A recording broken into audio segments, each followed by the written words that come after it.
Hey guys, what is up? I've been talking in some of my recent videos about the power of poise as a spear, and as I'm sure most of you know, if you have more than one person in the world with you, more than one opponent, the spear gets some extra poise, and it's not the normal hyper armor poise of DS3, but it's DS1 style poise, standing poise. And just as you could in DS1 abuse that poise to do things like poise backstabs and parry second straight sword R1s, you too can do that as a Spear of the Church. And I've really stayed away from it, but I decided to give it a go the other day, and you can kind of see what happens here. People were not ready for this. People play by habit and they don't adapt to new information. And so even phantoms that I did this to, they would continue to make the same mistake over and over. This guy right here, this star guy, he had his sign out outside the church for probably an entire afternoon, 3-4 hours, and I just bullied him nonstop. I mean, really, over the course of 4 hours, he was probably in 8 fights with me, and I killed him all 8 times that he was summoned. And he fell for that second straight sword R1 parry on at least 4 separate occasions. It's most players just find a way to play that works for them. They understand that you don't swing more than once on a straight sword, and they can't understand why they're getting parried when they swing only twice, and they fail to adapt. And this guy here, it's the same sort of situation here. He's got a great sword. I'm sure if I blocked his first R1, he'd be more wary, but I don't even need to block it. I can just tank it. Now, unfortunately, here the orbs screw up my riposte. But rather than thinking about what's happened to him, rather than trying to adapt, he's just going to do the same thing again, and of course face the exact same consequences. So I mentioned I've been kind of reluctant to employ these poise strats for fear that it's actually going to screw up my gameplay when I'm doing things other than spear invasions. And here's some poor timing on my part. Obviously, I've eaten 2 Chaos Bed Vestiges, and I'm down by almost like 30% of my health. But check this out here. Because of the poise, I'm actually able to poise backstab him through the Chaos Bed Vestiges. Normally, CBV has a wide enough hitbox that even if you come around from behind, you'll still get interrupted by the Chaos Bed Vestiges. In a situation like this, the host is really screwed now with just a straight sword. And here I'm going to go ahead and switch to the spear mostly so that I don't have to worry about trading with this guy. But the poise backstabs and the poise parries are insanely powerful. If you're interested in trying to employ techniques like that, definitely recommend at least keeping them in your back pocket as a spear. You probably don't want to be too reliant on them, as I said, just because it's going to engender some bad habits. And there, the powerful chase down combo of the hand axe and the spear is just insane.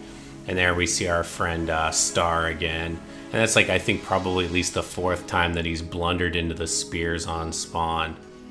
And check this out. I'm able to poise right through the host's attacks and still take advantage of that guard break riposte. Just absolutely disgusting.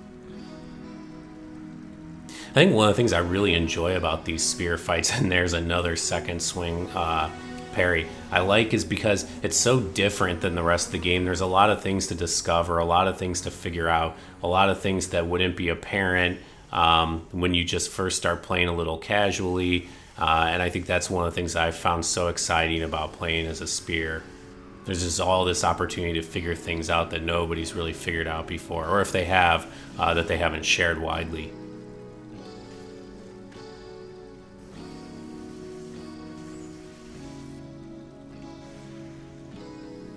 There were very few players that I encountered that understood that they could really only swing once. Actually, one of the most powerful combos I encountered was groups of players swinging nothing but ultra great swords, because they could easily break your poise, and if they staggered their attacks, there was no safe rolling. Those kinds of parties really tended to put me in the ground pretty quickly. This player here was sort of interesting. I think he's got the Dragon Slayer axe, and he starts using the lightning bundles here in a minute. But his strategy here is he wants to use turn and burns, and I can kind of see him coming. I can tell already from the way that he's moving away that he's not running away. And there, even through my attempt at spacing him out, he's able to get the turn and burn. But with the extra reach of the spear, it makes it way harder for him to successfully turn and burn me. And you'll see here in a minute, I think he finally realizes that it's not going to end up being a very viable strat for him. And now obviously with both guardians on his ass, he's got big problems.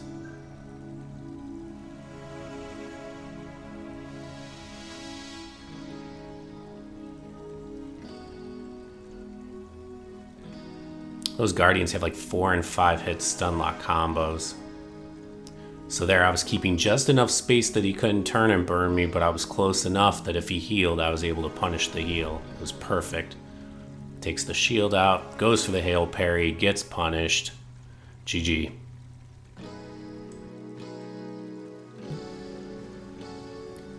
So these two are almost certainly gankers, and I'm going to explain why. This is a interesting thing that I've sort of picked up on over time, is that gankers have a very particular way of playing. So they've both got shields. I think the host hasn't taken his out yet, but you can see they're already trying to flank me. They're trying to take opposite ends of the field here, have me go out in the middle, and then get flanked by the Chaos Sped Vestiges. So I'm going to have to work on really good camera control here to make sure that I don't lose sight of the host. You can see there I lost him for just a moment and almost ate a Chaos Sped Vestiges. It was only because of the pillar that I was able to avoid it. And now the gold is going to go for a couple attempts at setup parries, even though I've only swung ever twice. And frankly, see there I was going for a backstab, and if it weren't for the host right next to him, I would swing twice and then run around to his back for a backstab. But this is one of the reasons that gankers are able to develop such bad habits, because they've always got somebody behind them to protect them from the consequences of their poor decision making. And you could argue that's not even poor decision making, it may be optimal in the context of a gank, but as Mocha was saying, you never get better that way. So you can see the host has got a dagger, the Phantom has what looks to be a probably a lightning blade buff Dragon Slayer axe, and so in a normal gank this would actually be a very fearsome combo, because the host comes in, hits you with the dagger, generates the hit stun, the Phantom comes in and demolishes you. And you can see there I lost the host on my camera for just a moment and paid the price and caught a face full of Chaos Sped Vestiges. But that combo of CBV, a dagger, and a buff Dragon Slayer axe is just a very nasty combination. But here, it's really not nearly as scary as long as I kind of keep an eye on both of them. And as I mentioned earlier, people don't adapt. So this guy's just trying to hit me with some stun lock with his dagger, but unfortunately, because there were two of them here, I have too much poise for that. So I can just happily trade away with my straight sword, and I'm gonna win those trades. Heavily win those trades. So I have a lot of trouble fighting Mocha. Actually, Mocha and B-Dubs are probably the two toughest players I've ever fought, at least on PS4. And I actually may have more to say about that in an upcoming video. Watch this spear, man. That's so awesome. But both B-Dubs and Mocha give me fits actually in very similar ways. And I think I may actually make a video about that, because both of them do something very specific. They both have something that they do nearly identically, and I think it would be interesting to talk about. But I've been trying to learn and pay attention to what he does, meaning what Mocha does. I'm not nearly as good as he is with the hand axe.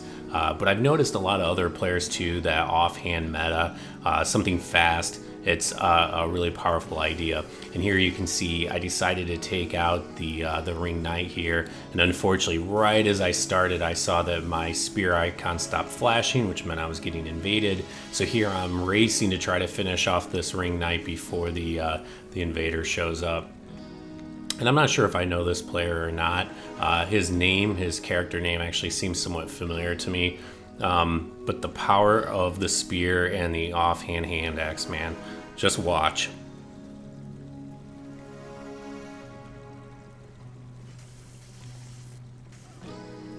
And he's got the parry shield out, which obviously is making me a little cautious. The good thing though is the hand axe is so fast that if you go to hit somebody in their recovery frames, they usually don't have enough time to get the parry off, especially if it's like a small shield or a parry shield. With a caestus, they may actually have enough frames, and I thought for sure that was a bait.